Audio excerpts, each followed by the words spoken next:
कभी कभी लगता है ना कि जो कुछ आज हो रहा है वो पहले भी कहीं देखा या सुना है।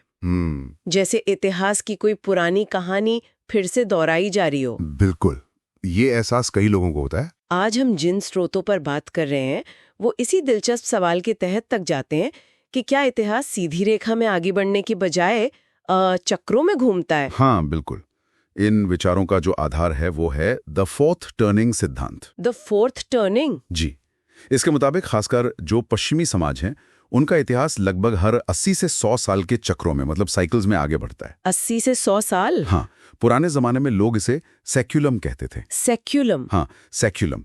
ये मोटे तौर पर एक इंसान की पूरी जिंदगी के बराबर का समय होता है। अच्छा, तो फिर देर किस बात की? आइए इन स्रोतों की मदद से समझने की कोशिश करते हैं कि इतिहास के ये चक्र हमारे आज और आने वाले कल के लिए क्या मायने रख सकते हैं। बिल्कुल। ये सेक्युलम शब्द सुनने में बड़ा प्राचीन सा लगता है। स्रोत इसके बारे में क्या बताते हैं? ये है क्या आखिर? हाँ, तो ये सेक्युलम या कह लीजिए सदी जैसा एक कालखंड होता है और ये आगे 4 हिस्सों या मोड़ों में बटा होता है। टर्निंग्स कहते हैं इन्हें। 4 मोड़? जैसे हाँ। इनकी तुलना आप मौसमों से कर सकती हैं, समझने में आसानी होगी। मौसमों से? अच्छा, पहला मोड़ है हाय। ये वसंत जैसा है। हाँ, समझ लीजिए। समाज में एकता होती है, संस्थाएं मजबूत होती हैं। हाँ। जैसे द्वितीय विश्व युद्ध के बाद का अमेरिका था। ओके, हाय। फिर दूसरा है अवेकनिंग। ये गर्मियों की तरह है, जब लोग पुरानी मान्यताओं पर सवाल उठाते हैं, सांस्कृतिक और आध्यात्मिक मंथन होता है। जैसे 60s और 70s का दौर, वो हिप्पी मूवमेंट वगैरह। बिल्कुल सही, वो एक क्लासिक अवेकनिंग का उदाहरण है। फिर तीसरा है अनरेवलिंग। ये पतझड़ की तरह है, जब पुरानी व्यवस्थाएं बिखरने लगती हैं, इंडिविजुअलिज्म मतलब व्यक्तिवाद बढ़ता है और समाज में एक तरह का बिखराव सा दिखता है। हाँ, ये तो कुछ जाना पहचाना सा लग रहा है। हाँ, कई विश्लेषकों का मानना है कि हम हाल के दशकों में इसी दौर से गुजर रहे हैं या शायद इसके अंत के करीब हैं। और आखिर में चौथा मोड़? चौथा और सबसे अहम है क्राइसिस, कड़ाके की सर्दी जैसा। ये बड़े संकट, संघर्ष और उथल-पुथल का समय होता है। ओह, मतलब मुश्किल वक्त। हाँ, मुश्किल वक्त, लेकिन यहीं से नई व्यवस्था की नींव भी पड़ती है। मतलब ये सिर्फ तबाही नहीं है।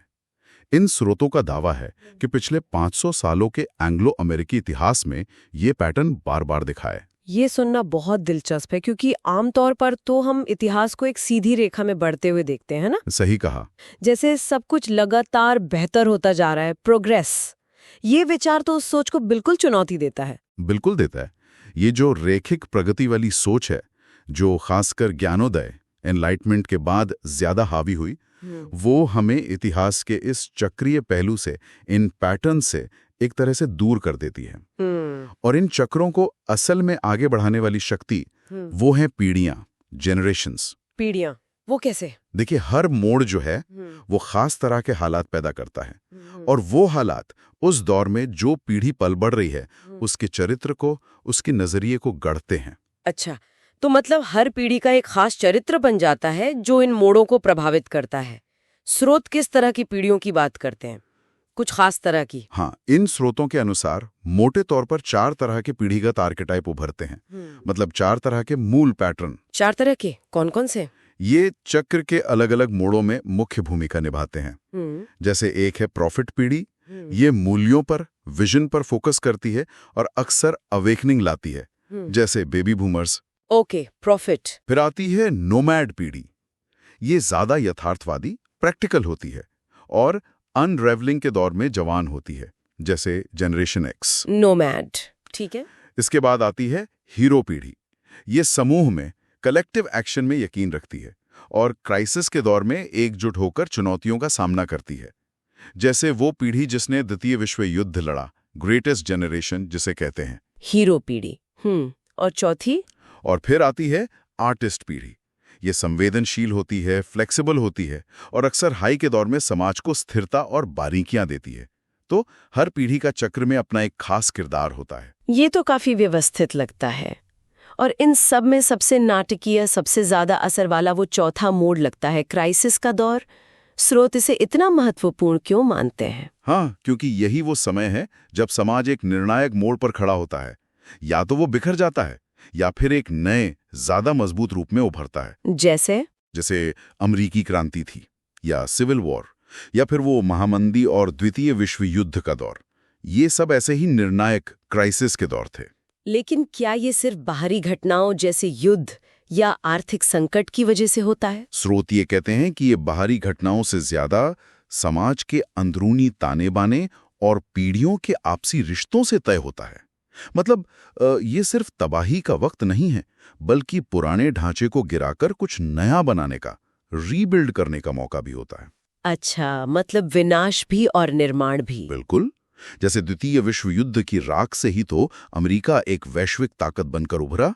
उस क्राइसिस ने एक नए हाई की नींव रखी। तो इसका मतलब ये हुआ कि ये किसी बाहरी शक्ति या सिर्फ संयोग की बात नहीं है, बल्कि ये इंसानी समाज और जीवन चक्र की अपनी अंदरूनी लय है, एक इंटरनल रिदम। हाँ बिल्कुल। इन विचारों के मुताबिक ये पीढ़ियों के जीवन चक्र से गहराई से जुड़ा है। युवावस्था का जोश, मध्य आयु की जिम्मेदारियां और बुढ़ापे का अनुभव और नेतृत्व। हर पीढ़ी अपने समय के अनुभवों से समाज को आकार देती है और यही चक्र चलता रहता है। शायद यही आधुनिकता का एक विरोधाभास है। हम भले ही सीधी तरक्की की बात करते रहें, लेकिन जीवन का ये गहरा चक्रीय पैटर्न हमारी दुनिया को लगातार मोड़ देता रहता है। तो इन स्रोतों से जो एक बड़ी बात उभरती है वो ये कि इतिहास शायद उतना सीधा या बेतरतीब नहीं है जितना हम अक्सर मान लेते हैं। सही बात है। इसमें एक लय है, एक पैटर्न है जो इंसानी जिंदगी और पीढ़ियों के आने जाने से जुड़ा हुआ है। ये इतिहास को सिर्फ घटनाओं की एक लिस्ट की तरह नहीं, बल्कि एक जीवंत सांस लेते हुए पैटर्न की तरह देखने का नजरिया देता है। बिल्कुल। और इसी सोच के साथ हम एक सवाल छोड़ जाते हैं श्रोताओं के लिए विचार करने के लिए। हाँ।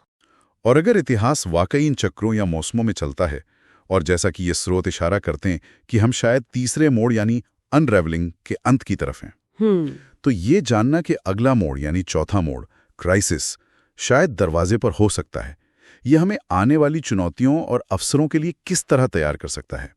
क्या इस पैटर्न को समझना भविष्य की राह को कुछ आसान बना सकता है? सोचने वाली बात है, बहुत दिलचस्प।